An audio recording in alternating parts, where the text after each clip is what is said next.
The grease trap beneath the third burner had been leaking since November, and nobody had come to fix it. The slow, rhythmic drip of rendered fat into a plastic bucket was the only clock that mattered in the basement kitchen of Bellini's, marking time in quarter-second intervals against the stainless steel counter while the rest of the world above, the dining room with its cracked leather booths, the sidewalk where rain had begun to fall in silver threads under the sodium streetlights, the city itself with its million small cruelties, continued to turn without noticing that the woman standing at the 6-burner range had not slept in 31 hours. Elena Ferraro wiped the back of her wrist across her forehead and left a streak of flour in the sweat. She was 24 years old. She looked 30. The kitchen had done that to her.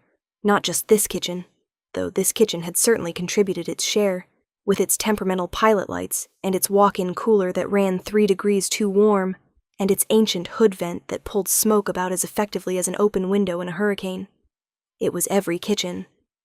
Every 16-hour shift that began at 4 in the morning with prep work and ended sometime after midnight, with her knees aching and her fingertips mapped with small burns that she no longer bothered to run under cold water.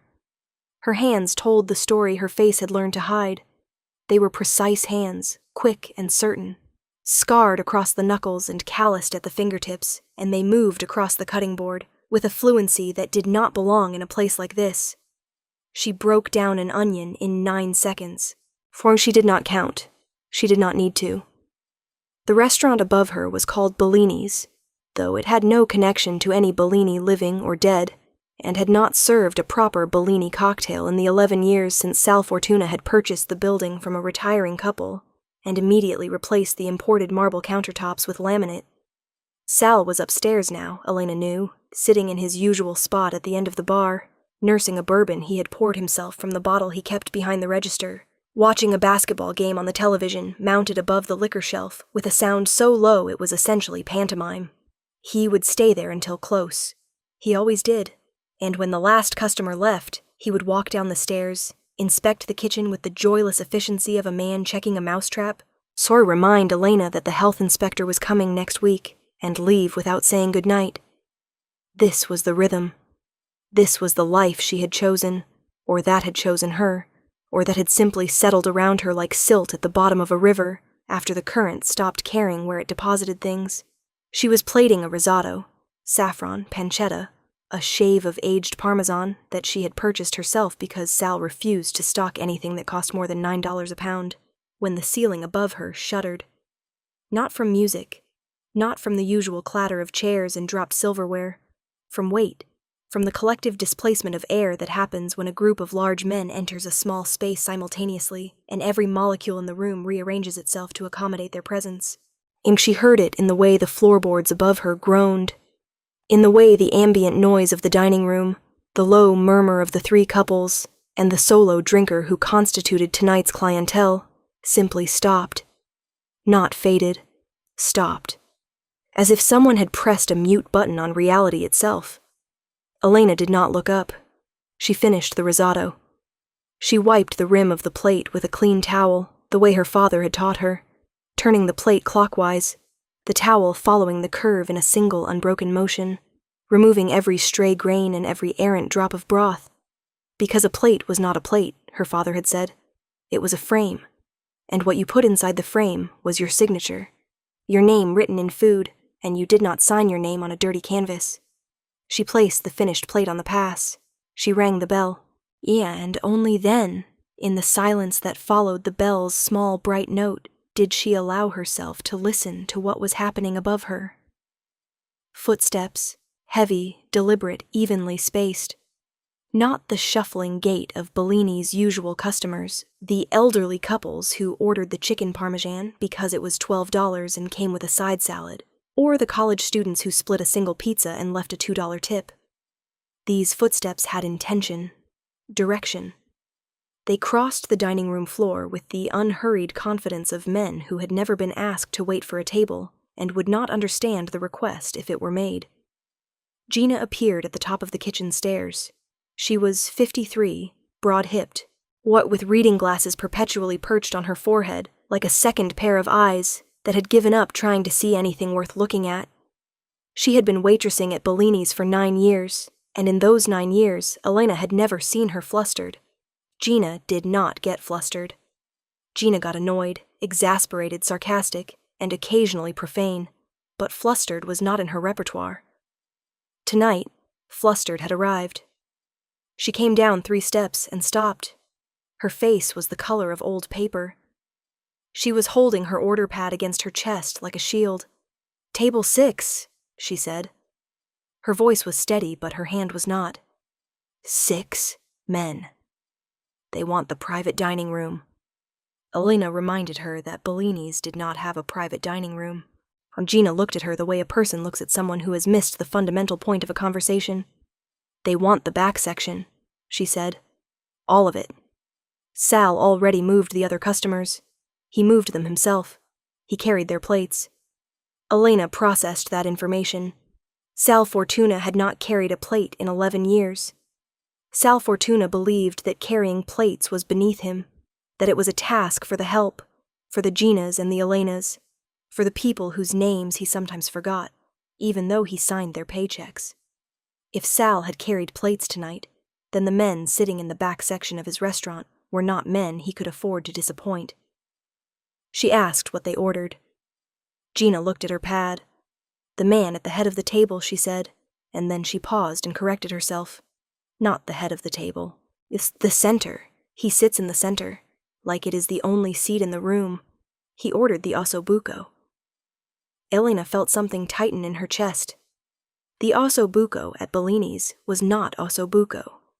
It was a braised shank served with a sauce made from canned tomatoes and too much oregano, plated on a bed of instant polenta that Sal purchased in 20-pound bags from a food service warehouse. It was a dish that existed on the menu because Sal believed the name sounded expensive and because the markup was 72%. It was not a dish you served to a man who sat in the center of a table surrounded by 5 other men whose collective footsteps could silence a room. She made it anyway. She made it because it was her job and because the kitchen was the one space in her contracted world where she still exercised sovereignty, where her hands still remembered what they were built to do, even if her mind had learned to forget why it mattered. She browned the shank in clarified butter instead of the vegetable oil Sal kept in a 5-gallon jug. She deglazed with the Barolo she kept hidden behind the industrial-sized cans of crushed tomatoes on the top shelf, the bottle she had purchased with her own money from a wine shop 6 blocks east, where the owner, an elderly man named Tommaso, still remembered her father's name. She built the braising liquid from scratch, veal stock reduced for 3 hours, San Marzano tomatoes she had canned herself last September, a bouquet garni of thyme and bay, and a single strip of orange peel that would give the sauce a whisper of citrus, barely detectable, a ghost of brightness beneath the deep, dark weight of the braise. She cooked it properly. She gave it time. She did not rush. When it was ready, she plated it with the same care she gave every plate, the same unconscious precision that transformed even the humblest dish into something that looked, for a moment, like it belonged in a different restaurant entirely. She rang the bell. Gina took it upstairs. 4 minutes later, Gina came back down the stairs carrying the plate.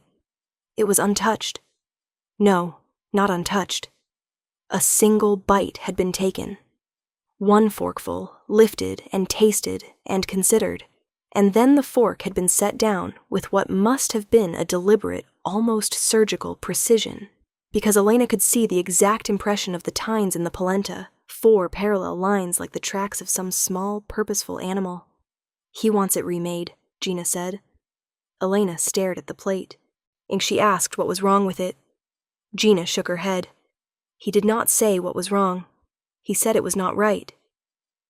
Elena looked at the single bite taken from the shank, at the careful excavation where the fork had entered the meat and found it. What? Tender? It was tender. Properly braised? It was properly braised. Seasoned? She had seasoned it with the instinct of 10,000 hours of repetition, with the muscle memory of a childhood spent in a kitchen where seasoning was not measured but felt, where her father would hold a wooden spoon to her lips and ask her not what it tasted like, but what it needed, because knowing what something needed was the difference between a cook and a chef, and Marco Ferraro had been raising a chef. She remade it. She remade it with even greater care, adjusting the acid balance, deepening the fond, sus hand-cutting the gremolata instead of using the food processor.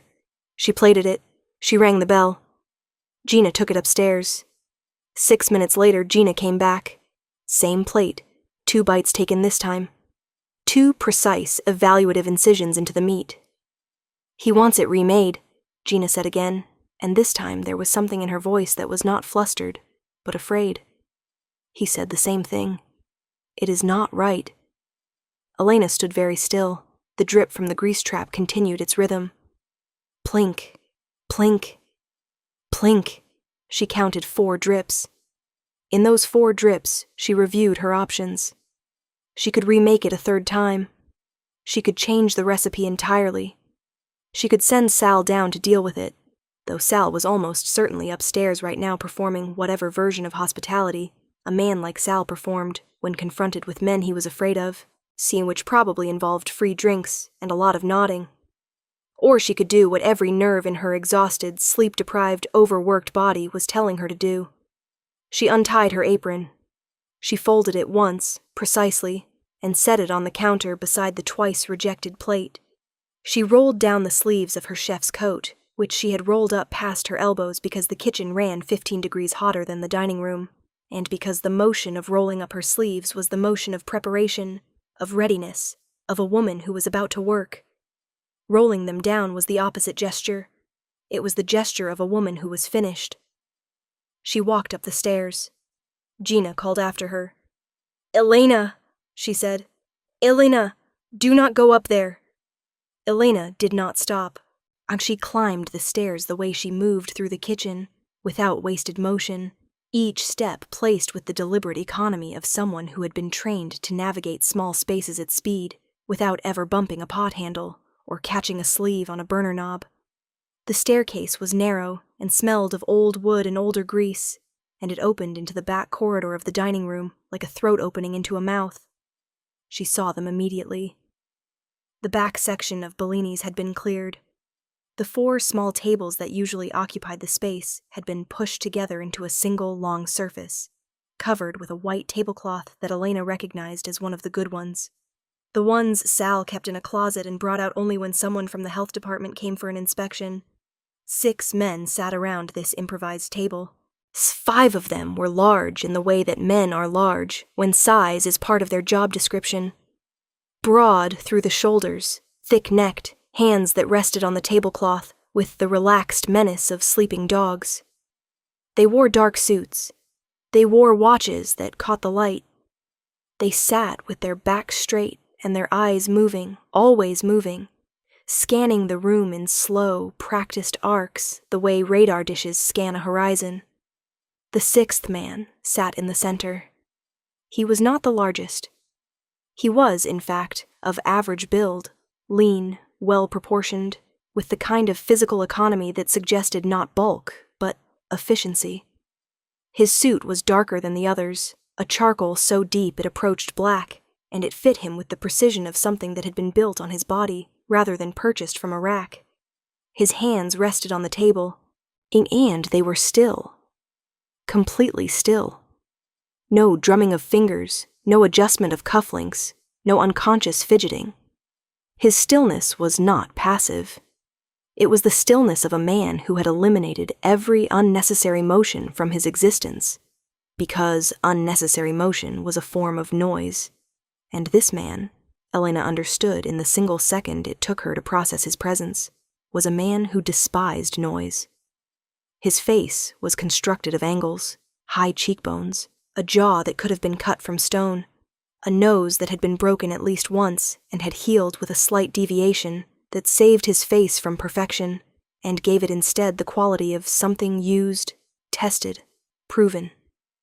His eyes were dark, not brown, dark, the kind of dark that absorbed light rather than reflecting it, that pulled everything in the room toward it like a gravitational center. Those eyes were currently fixed on the plate in front of him, the 3rd plate, the one Gina had not yet come to retrieve, and they studied it with an expression that was not anger, not disappointment, not contempt, but something far more devastating. Disinterest. Elena walked toward the table. She was aware of the 5 large men tracking her approach. She was aware of Sal standing behind the bar, frozen mid-pour, the bourbon bottle suspended in the air like a conductor's baton that had forgotten the next note. She was aware of Gina hovering at the kitchen door with her hand pressed over her mouth. She was aware of all of this, and none of it mattered because the only thing that mattered was the plate. The plate she had made with Barolo and San Marzano tomatoes, and 3 hours of stock reduction, and the canned memory of her father's hands guiding hers. The plate this man had dismissed with 2 bites and 3 words. She stopped at the edge of the table. The 5 men shifted in their seats.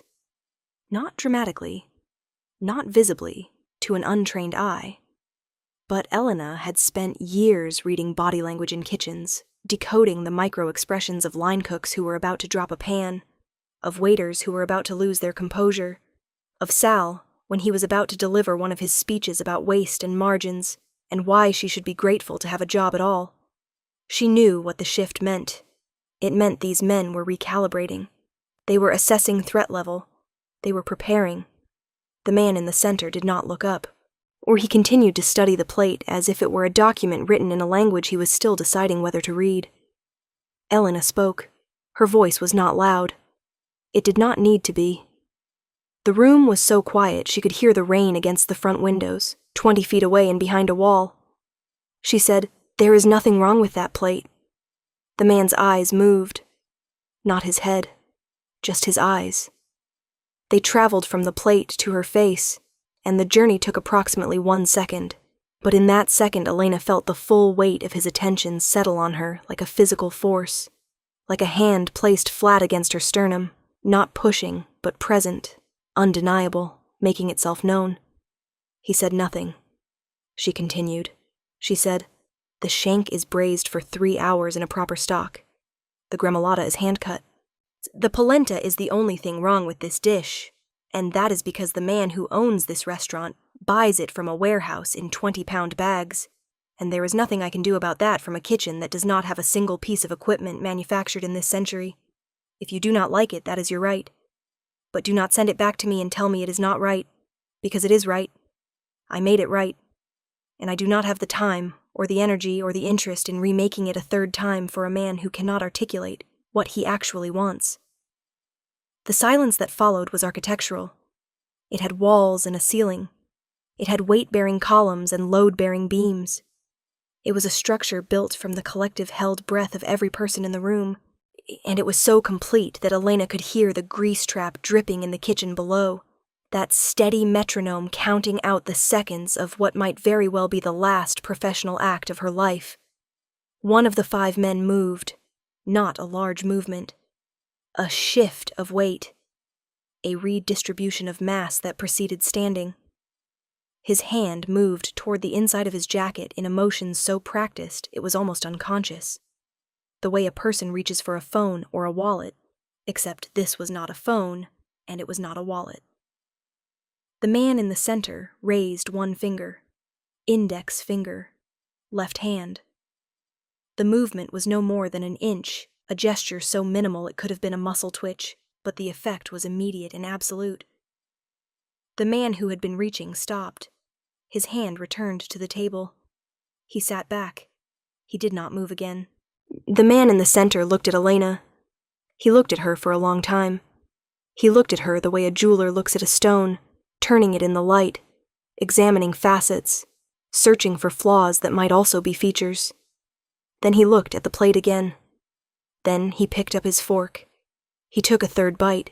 He chewed slowly, deliberately, with the focus of a man who was not eating, but analyzing. He set the fork down. He said, "The acid is off." Elena blinked. She processed the statement. The acid! She ran through the dish in her mind. The tomatoes, the wine reduction, the orange peel in the bouquet garni, the gremolata with its lemon zest, and she understood with a clarity that hit her like a slap that he was right. The acid was off, not wrong, not bad. Off, in by a margin so small that 99% of people who had ever eaten food in their lives would not have detected it. But it was there. The San Marzano tomatoes she had canned in September had been from a late harvest, slightly overripe, which meant their sugar content was higher than optimal, which meant the acid-to-sweet ratio in the braising liquid was tilted by a fraction of a degree toward sweetness, and that fraction, that invisible mathematical ghost in the chemistry of the sauce, had been detected by this man who sat in the center of a table surrounded by men who carried weapons in their jackets. She stared at him. He stared back. His expression had not changed. It was still not anger, not contempt, not superiority. It was patience. The patience of a man who had asked a question and was waiting for the person he had asked to catch up to the answer. She said, "The tomatoes were late harvest. Higher bricks." "I should have compensated." He said nothing. He did not nod. He did not smile. But something in the quality of his silence changed. It was no longer the silence of judgment. It was the silence of acknowledgement. She took the plate. She walked back to the kitchen. She did not feel her feet on the stairs. She did not feel the heat of the kitchen or the ache in her knees or the 31 hours of accumulated exhaustion that had, moments ago, been pressing against the back of her eyes like a tide. She felt only the focused, crystalline clarity that comes when the mind encounters a problem worthy of its full attention. She remade the dish. She added a 1/4 teaspoon of sherry vinegar to the braising liquid.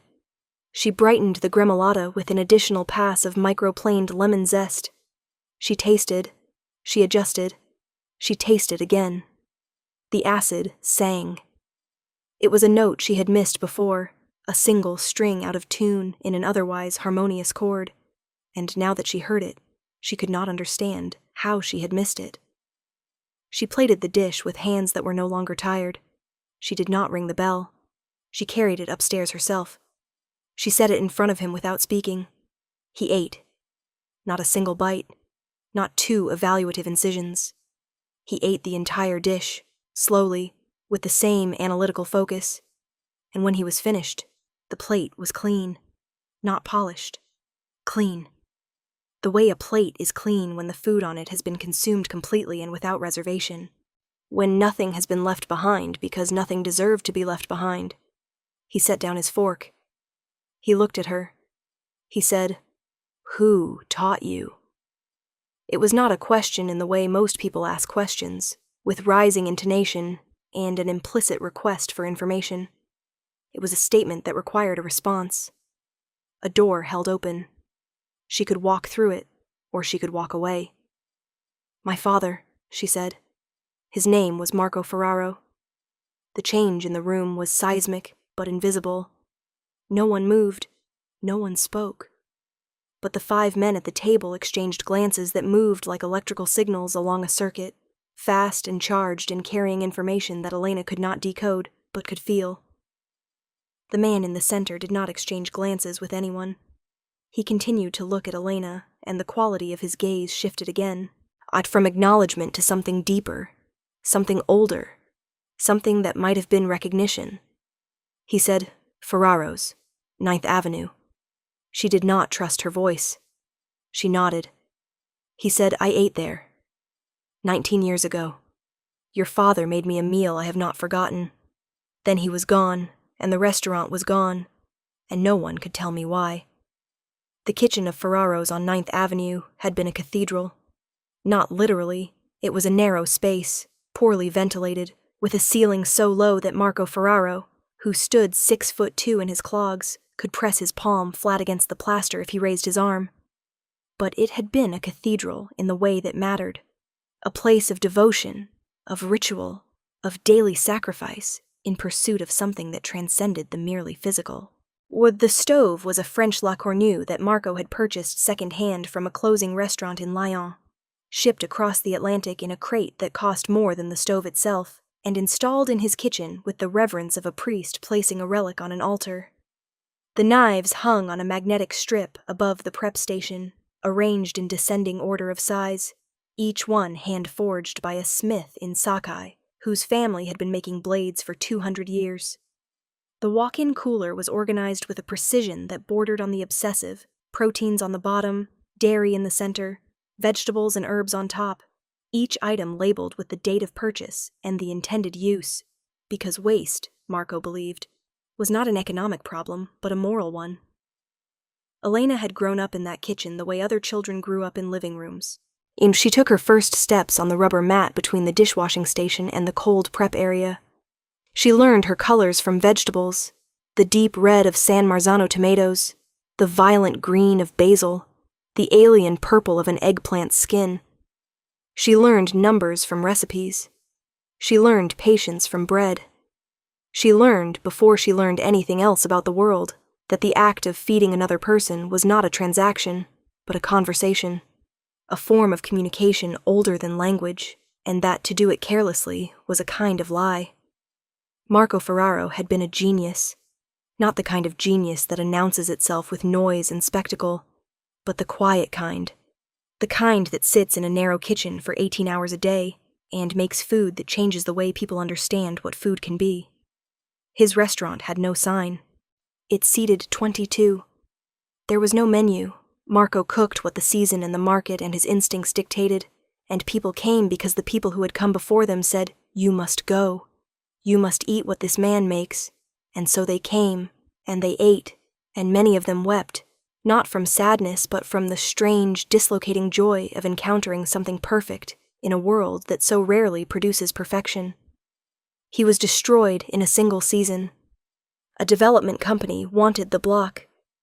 The building that housed Ferraro's, along with the 3 buildings adjacent to it, sat on a parcel of land that had been rezoned for commercial development, and the developer, a consortium of investors whose names appeared on documents but never on doorsteps, needed the tenants gone. The other tenants left. Marco did not. He had a lease. He had rights. He had, he believed, the protection of the law. The law protects those who can afford to invoke it. Marco could not. The health inspections began. 3 in 1 month, then 4. Violations were found where no violations existed, a thermometer reading 1 degree outside range, a crack in a floor tile that had been there for 20 years, a fire extinguisher whose inspection tag had expired by 11 days. Fines accumulated. The insurance company, receiving reports of repeated violations, raised his premiums. The bank, receiving reports of mounting costs and declining revenue, called his loan. The restaurant closed on a Tuesday in March. Marco locked the door, walked home, sat in the chair by the window in the apartment above where Elena slept, and did not get up again. Not that night. Not the next morning. Not for 3 days. When he finally stood, he was a different man. The light that had lived behind his eyes, the focused, joyful intensity that powered his hands, and his palate, and his relentless, beautiful perfectionism, that light had gone out. He cooked at home sometimes. Simple things. Rice. Soup. But he never cooked with passion again, and Elena, who was 13 years old and understood more than anyone believed she understood, watched her father diminish like a candle burning in a sealed room, consuming itself because there was no new air to sustain the flame. He died when she was 19. Heart attack. The doctors said it was cardiac, which was true in the same way that saying a building collapsed because of gravity is true, technically accurate, but missing the essential cause. Marco Ferraro died because someone took his kitchen from him, and a man who lives to cook and cannot cook does not live. He simply continues to exist for a while, until the body catches up to what the spirit already knows. Elena had been cooking professionally since she was 20. 4 years. 5 kitchens. Each one worse than the last, a descending trajectory from a mid-range Italian trattoria, where she had started as a line cook, to the basement of Bellini's, where she worked alone, cooking food that was designed to be cheap and filling and unremarkable. She had not descended because she lacked talent. She had descended because talent, in the absence of credentials, connections, and capital, is a luxury that nobody pays for.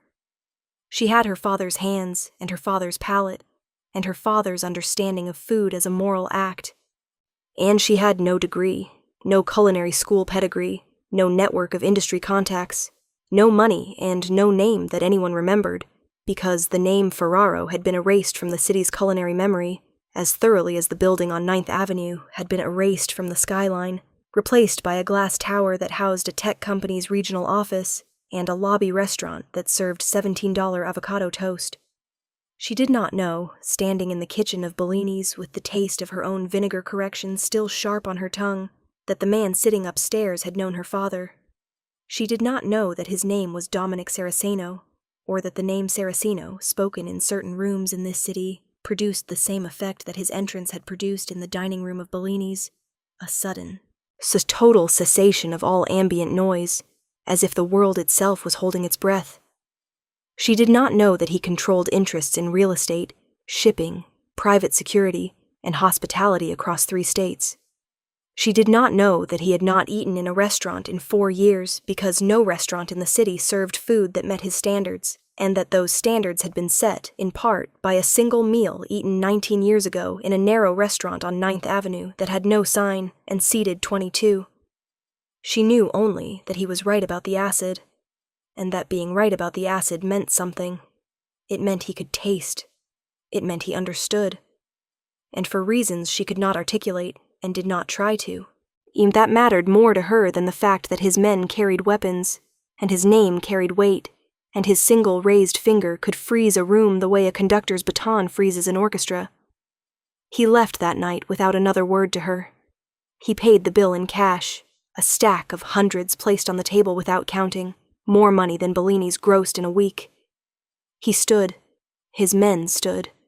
They walked out in formation, a choreographed departure that moved through the dining room like a wave receding from a shore, and when the door closed behind them, the room exhaled.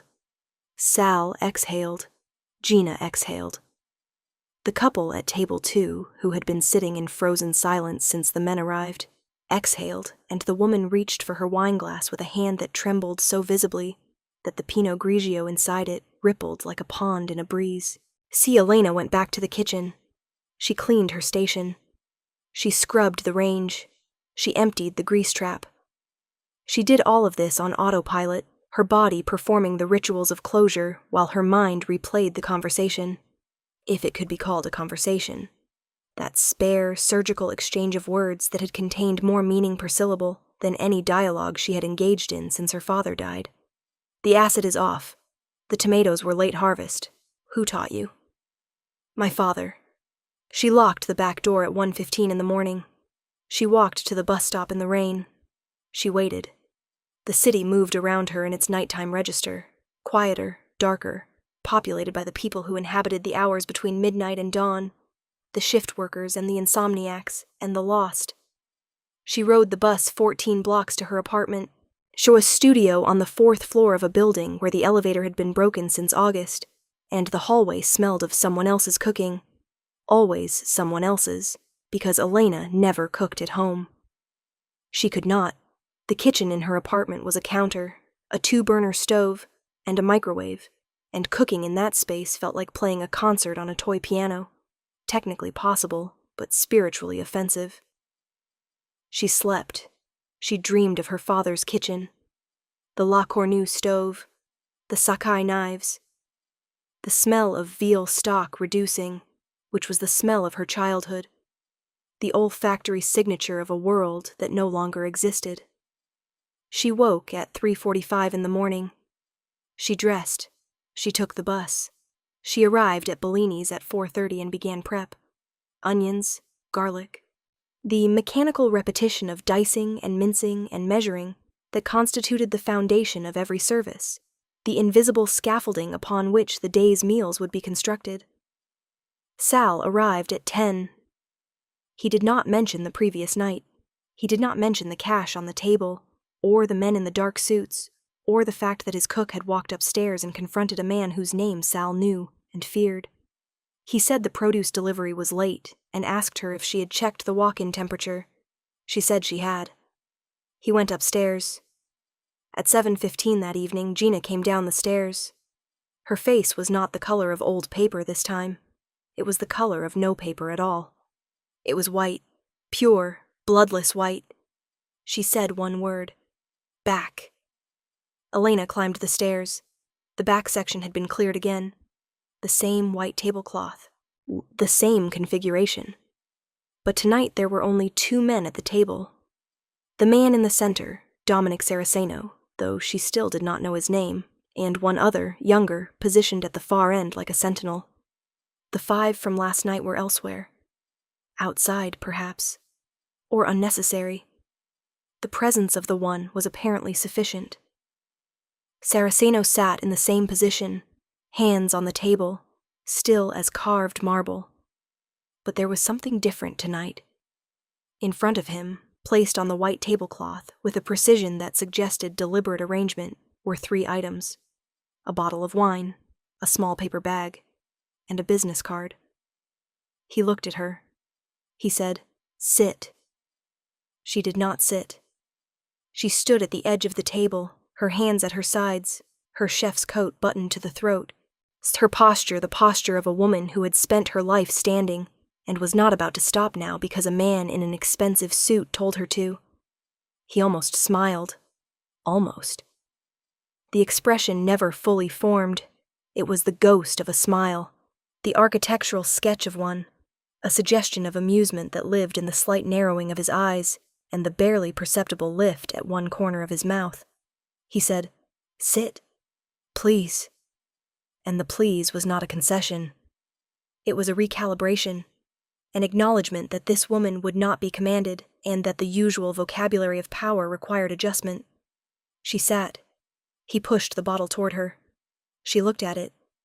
It was a Barolo. Not the Barolo she kept hidden behind the canned tomatoes. That was a $40 bottle she had stretched her grocery budget to afford. This was a Barolo that did not have a price tag, because bottles at this level were not sold in stores that used price tags. She recognized the producer. She recognized the vintage. Her father had opened a bottle of this wine once, on her 10th birthday, and had let her smell it, not taste it. She was 10, and had said, "Remember this. This is what patience smells like." He pushed the paper bag toward her. She opened it.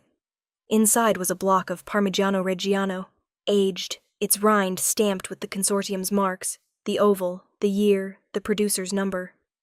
She held it. She could feel the crystalline structure of the cheese through the wax paper wrapping, the granular density of a product that had been aging in a climate-controlled vault for 36 months, developing complexity the way a novel develops themes, it layer upon layer upon layer. He pushed the business card toward her. She picked it up. It was heavy stock, cream-colored, with a single name embossed in dark ink. Dominic Saraceno. Below the name, a phone number. Nothing else. No title. No company. No address. A man who needed only his name. He said, "I own a building on Chambers Street. There is a restaurant space on the ground floor. It has been empty for 2 years because I have not found a person I trust to fill it. The kitchen was built to specifications I designed myself. The equipment is French. The ventilation is commercial grade. The space seats 40. I am not looking for a business partner. I am not looking for an employee. I am looking for someone who understands that cooking is not a job. It is a discipline. And last night, in a kitchen that should have made it impossible, you demonstrated that you possess that discipline." Elena held the business card. She looked at the name. She looked at the wine. She looked at the cheese. She understood with the clarity of a person who has lived long enough in the dark to recognize light when it appears, exactly what was being offered and exactly what it would cost. This man was not a philanthropist. He was not a restaurant investor in the conventional sense. He was a man who operated in a world of shadows, and any kitchen he built would exist within those shadows, and any cook who worked in that kitchen would be, by proximity and association, part of that world. She said, "I do not cook for anyone. I cook for the food." He said, "That is why I am here." She said, "I will not change a dish because a customer does not like it. If I make it right, it is right. And if they cannot taste that, the problem is not the food." He said, "I do not eat in restaurants where the chef compromises." She said, "I will need to hire my own staff." He said, "Hire whoever you trust." She said, "The menu will be mine. No input from you, no requests, no suggestions. If you want to eat, you sit and you eat what I make. And if you do not like it, you leave." He said, If I do not like it, I will tell you, and you will listen, because I can taste the difference between something that is wrong and something that is not yet right. And you will know the difference because you know it already." She held his gaze. His eyes were dark and still and patient, and behind their stillness she saw something she had not expected to find. She saw hunger, not the hunger of a man who wanted food, but the hunger of a man who wanted something real in a world constructed of facades, something authentic in an empire built on leverage and fear and the careful maintenance of an image that permitted no vulnerability. He wanted to eat the way he had eaten 19 years ago, in a narrow restaurant on 9th Avenue that seated 22, where a man named Marco Ferraro had made him a meal that proved food could be more than sustenance, more than pleasure, more than performance. It could be truth. She put the business card in her pocket. The kitchen on Chambers Street was everything he had described and more. Elena walked through it for the first time on a Tuesday morning, alone, her footsteps echoing on the polished concrete floor. And she understood immediately that this space had been designed by someone who understood kitchens the way an architect understands cathedrals, not as functional spaces, but as environments that shape the quality of what happens within them. The range was a La Cornue Grand Palais, brushed stainless, 8 burners plus a plancha, and a French top. And when she saw it, she stopped walking and stood very still, because it was the same model her father had used. The same hand that had shaped her childhood reaching across the years to meet her here, in this impossible room, in this impossible gift from an impossible man. The walk-in was vast. The prep stations were granite-topped. The ventilation system hummed at a frequency so low it was felt rather than heard, a subsonic vibration that reminded her of a heartbeat. There were windows, actual windows, set high in the wall, admitting natural light, and she stood beneath one and felt the sun on her face, and thought of her father standing in his kitchen on 9th Avenue, where there had been no windows at all, and how he had said, "A kitchen does not need natural light, Elena. The food is the light." She hired 3 people. A sous chef named Daniel, 28, quiet, precise, who had been washing dishes at a steakhouse when Elena found him plating staff meal with the care of a man presenting his thesis. A pastry chef named Rosa, 51, who had been baking at a panaderia in East Harlem for 20 years, and whose hands could feel the hydration of a dough within a percentage point by touch alone. A dishwasher named Thomas, 19, undocumented, who showed up at the back door on the first day and said he would work for whatever she could pay, and whose eyes, when he looked at the kitchen, had the same expression Elena had felt when she first saw the La Cornue, the expression of a person encountering something they had believed existed only in imagination. The restaurant opened without a sign, like her father's place. It seated 40. There was no menu. Elena cooked what the market gave her and what her instincts demanded, and on the first night, 14 people came, and every one of them had been told by someone who had been told by someone that there was a new place on Chambers. No name, no sign, just a door and a number. And if you went there, a young woman with scarred hands and tired eyes would make you food that would make you forget every meal you had eaten before. Dominic Saraceno came on the 3rd night. He sat at a table near the kitchen, not the center of the room, not the seat of prominence, but the seat that allowed him to watch Elena work through the pass, to see her hands moving over the plates, to witness the discipline in real time. He brought no men. He came alone. He ate alone. He ordered nothing because there was nothing to order. Elena sent him 5 courses. He ate each one in the same slow, analytical manner, and when he finished the last course, a panna cotta with a basil oil so green it looked like liquid emerald, he set down his spoon and sat for a long time in silence, and Elena, watching through the pass, saw something she had not seen on his face before. Peace. The temporary, the fragile peace of a man who has been given something he did not know he needed until it was placed in front of him. He paid. He left. He returned the following week. And the week after that. And the week after that. He never spoke to Elena during service. He never sent a dish back. He never offered commentary or criticism or praise. He simply ate, and in his eating there was a conversation more honest than any exchange of words. a dialogue conducted in the language of flavor and texture, and the silent understanding between two people who recognized in each other a seriousness that the world rarely rewarded and never required. Months passed. The restaurant, people called it the kitchen, for lack of a better name, because there was no sign and Elena refused to name it, saying a restaurant should be known by its food. Is not its name, the kitchen grew. Not explosively, not virally. It grew the way a reputation grows when it is earned rather than marketed, through whispered recommendations and return visits, and the slow, organic accumulation of trust. Critics came. Elena refused to speak to them. Food writers came. Elena refused to be photographed. A magazine sent a journalist who sat in the dining room for 3 hours and wrote a 4,000-word profile that Elena never read, because the profile was about her, and she was not interested in herself. She was interested in the food. There was trouble. There was always trouble in the geography Dominic Saraceno occupied. Men came to the restaurant who were not there to eat. They came to deliver messages, to conduct meetings in the private dining room that Elena had reluctantly agreed to create at the back of the space, to sit with Saraceno and speak in voices too low for the dining room to hear. Elena did not ask about these meetings. She did not want to know. She cooked. She maintained the sovereignty of her kitchen with the same ferocity she had displayed on the night she told a man she did not know to leave Bellini's. And when the world outside her kitchen pressed against its borders, when she saw things she should not see, when she heard fragments of conversations she should not hear, she returned to the range, to the knives, to the meditative precision of brunoise and chiffonade, and she let the work absorb her the way the dark absorbed light in Dominic Saraceno's eyes. One night, the trouble came inside. 3 men entered the restaurant without reservation, without introduction, without the coded deference that Saraceno's people used when approaching his spaces. They were loud. They were drunk.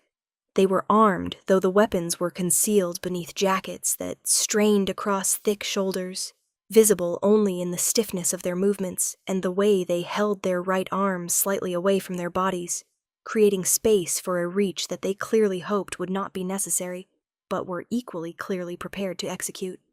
They wanted Saraceno. He was not there. They wanted to wait. Elena, who had come from the kitchen because Daniel had reported raised voices, stood in the doorway between the kitchen and the dining room and watched these 3 men take a table. Push aside the place settings with the indifference of men who had never eaten a meal worth remembering, and demand a bottle of whiskey. The dining room had 14 other guests, a couple on their anniversary, a group of 4 women celebrating a birthday, a man eating alone with a book propped open beside his plate, reading between bites with the concentrated pleasure of someone who had found the 2 great solitary joys of life and was indulging them simultaneously. Elena walked to their table. She was not afraid.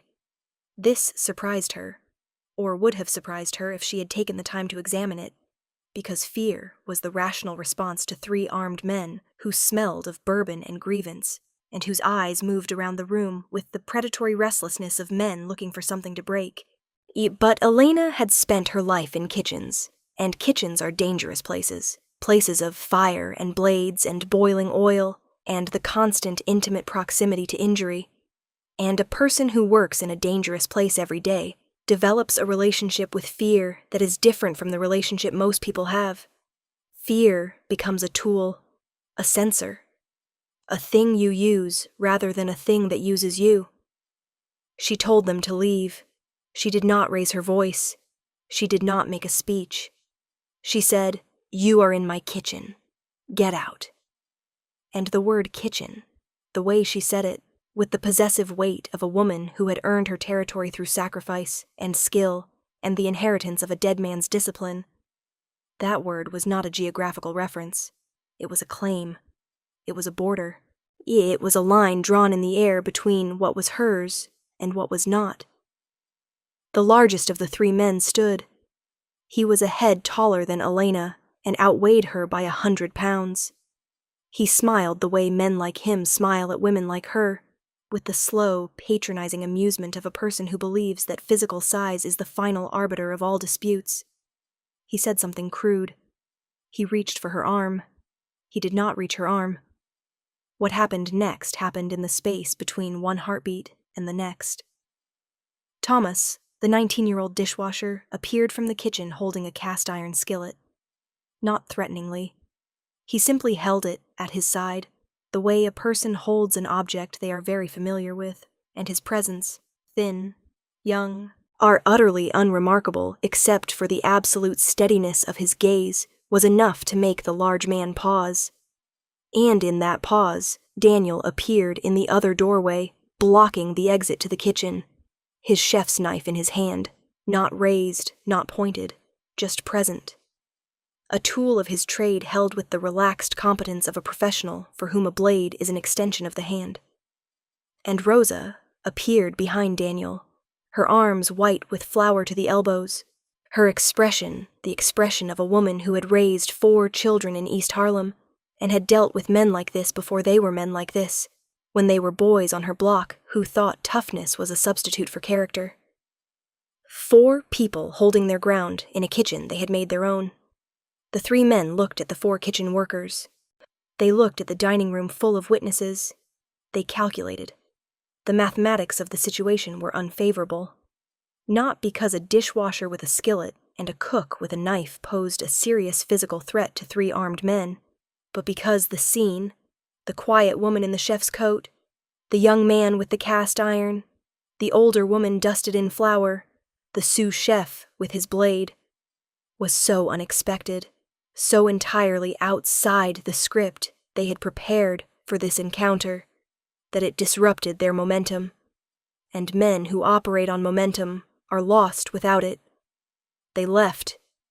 They knocked over a chair on their way out. The chair hit the floor with a sound like a gunshot, and the woman at the anniversary table flinched, and her husband reached across the table and held her hand. And for a moment every person in the room was connected by the shared electricity of a crisis past. Elena picked up the chair. She straightened the table. She returned to the kitchen. 15 minutes later, the food resumed. 20 minutes after that, the man with the book flagged down the waiter and asked for the dessert course. Life continued. That was the power of the kitchen. Not that it prevented trouble, but that it survived trouble, that the act of cooking and serving and nourishing persisted through disruption, like a heartbeat persisting through pain. Dominic Saraceno arrived 40 minutes later. He walked into the restaurant, and he knew. Elena did not know how he knew, whether someone had called him, whether the network of informants and surveillance and whispered communication that constituted his intelligence apparatus had relayed the event in real time, or whether he simply read the room the way he read a plate of food, detecting the invisible residue of disruption the way he detected a fraction of a degree of misaligned acid. He walked to the kitchen. He stood in the doorway. He looked at Elena, who was plating a risotto with steady hands, and he looked at her staff, Daniel and Rosa and Thomas, who had returned to their stations and were working in the focused, synchronized rhythm of people who had been through something together and had come out the other side intact. He did not apologize. An apology would have been an admission that the trouble was connected to him, and even if it was, and even if everyone in the room knew it was, the act of stating it would have broken the careful partition Elena had built between his world and her kitchen. Instead, he said, "You need security." She said, "I have security." She gestured toward Tomas, who was washing dishes, and Daniel, who was reducing a stock, and Rosa, who was rolling pasta dough. She said, "I have people who care about this place enough to stand between it and anything that threatens it. That is the only security worth having." He looked at her. The dark eyes, the patient stillness, the almost smile. He said, "Your father said something similar to me. 19 years ago. I told him the block was dangerous. I told him he should accept protection. He said he did not need protection because his food was his protection. He said a man who feeds people honestly has nothing to fear from the world. I told him he was wrong. He said, I know I am wrong, but I would rather be wrong about this than right about everything else." Elena's hands stopped moving. The risotto sat on the plate, unfinished. She looked at Dominic Saraceno, and for the first time since she had stood at his table in Bellini's and told him there was nothing wrong with her plate, She felt something shift in the architecture of her defenses, a load-bearing wall developing a crack, not from weakness, but from the sudden unbearable weight of a memory she had kept sealed for years. Her father, his words, his philosophy, which had been beautiful and true, and which had not saved him. She said, "My father was wrong." He smiled, a real smile this time, brief and surprising, transforming his face for a single moment from marble to something warmer, something human. He said, yes, he was wrong, but the food was extraordinary. She finished the risotto. She sent it out. She did not cry. She would not allow herself to cry in a kitchen, because a kitchen was not a place for grief. It was a place for work, and work was the thing that had kept her alive when grief had tried to pull her under. But something had opened. A door that had been sealed, and through it, faint but unmistakable, she could smell the kitchen on 9th Avenue, the stock, the herbs, the clean heat of the La Cornue, and beneath all of it, the smell of her father's hands, flour and olive oil, and the particular warmth of skin that has spent a lifetime near fire. 2 years later, the kitchen on Chambers Street was written about in terms that Elena would have found absurd if she had read them, which she did not. Words like revolutionary and essential and once in a generation appeared in publications she had never heard of, read by people who would wait 3 months for a reservation. Thomas, the dishwasher, had become a line cook. He had a gift. Elena had seen it the first time she watched him plate a staff meal, the same instinct for composition and balance that she had inherited from her father, a visual intelligence that could not be taught and could only be recognized by someone who possessed it themselves. Daniel ran the kitchen on Elena's nights off with a competence that she trusted absolutely, because trust in a kitchen is not given but built, constructed plate by plate, service by service, or through the accumulated evidence of 1,000 small decisions made correctly under pressure. Rosa's bread had become the subject of a reverence that bordered on the religious, and people came to the restaurant specifically to eat it, a simple sourdough, dark-crusted, open-crumbed, with a tang that Rosa described as the taste of patience. Dominic Saraceno still came. Every Wednesday. Same table. Same silence. Same careful, analytical consumption of whatever Elena placed in front of him.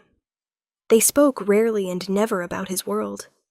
When they spoke about food, about acid and fat and heat and salt, about the geometry of a perfect dice, about the philosophy of seasoning, about the difference between cooking for hunger and cooking for memory. These conversations were spare, technical, conducted in the shorthand of 2 people who shared a vocabulary that most of the world did not know existed. They were, Elena realized, the most honest conversations she had ever had with another person. More honest than friendship. More honest than love.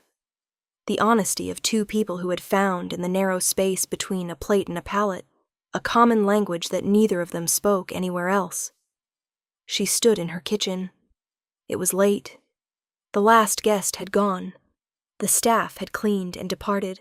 Daniel first, then Rosa, then Thomas, who always left last because he swept the floors with the same meticulous attention he brought to everything, as if the cleanliness of the floor was a message to the kitchen itself, a promise that it would be treated with the respect it deserved. Elena stood alone at the pass, her hands resting on the cool granite, and she looked out through the window at the dining room. Dark now, the chairs upturned on the tables, the candles extinguished, and beyond the dining room, the street, wet with rain, reflecting the city's lights in long, distorted streaks of gold and white. She thought of her father. She thought of the narrow kitchen on 9th Avenue, and the La Cornue stove, and the Sakai knives, and the walk-in cooler, organized with a precision that bordered on prayer. She thought of the meal he had made for a man named Dominic Saraceno 19 years ago, a meal so perfect that it had lodged in the memory of a man who trusted nothing and no one, and had remained there, an immovable reference point, for nearly 2 decades. She thought of her father's philosophy, that food was truth, that cooking was a moral act, that a man who feeds people honestly has nothing to fear. She thought of how wrong he had been, and she thought of how the wrongness did not diminish the beauty of the belief any more than the destruction of a cathedral diminishes the faith that built it. She turned off the lights. She locked the door. She walked into the rain. The city moved around her in its nighttime register, and somewhere in the wet darkness, in a car or an office or a room she would never enter, a man with dark eyes and patient hands was sitting in silence, and perhaps he was thinking of the meal he had eaten tonight, and perhaps he was thinking of the meal he had eaten 19 years ago, and perhaps he was thinking of nothing at all, because men like Dominic Saraceno did not think. They calculated, they assessed, they decided. But once in a while, as in the quiet moments between decisions, they remembered. They remembered a kitchen, a meal. A young woman with scarred hands who had looked at him and told him his plate was right. Some people build empires from power, some from money, some from fear. Elena Ferraro built hers from a kitchen, a discipline, and the inherited conviction that the most defiant thing a person can do in a world that rewards pretense is to be, without apology or compromise, exactly what they are.